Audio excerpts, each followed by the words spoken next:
What's up, guys? It's Chris. What's up, guys? It's Chris. You're watching Plumbing Explained, and today I'm going to show you how to light your natural gas water heater.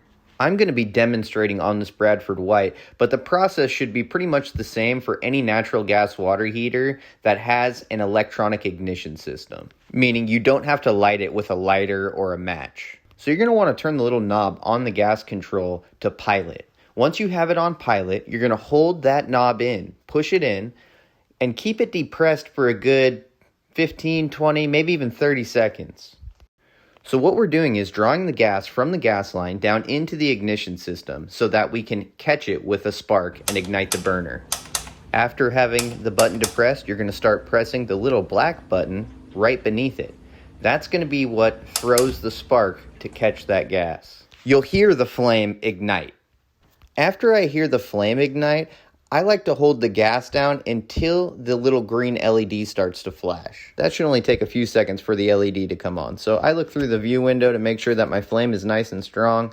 And then shortly after, the LED will click on. You'll start to see the green flashes. Once that happens, turn the gas up to hot. Once it's at hot, you can wait 45 minutes, see if that's hot enough. If it's not, turn it to hot A and wait another 45 minutes. I don't recommend going to hot B if you have young kids in the house because hot B can be scalding. All right, guys, like, subscribe, and take care.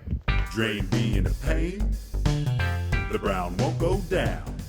Time to deploy Uncle Elroy. He's got the longest snake around.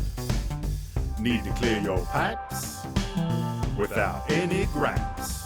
Old Uncle Elroy's the guy for the job. He's getting shit done without being a slob. So give the man a like and go and hit subscribe.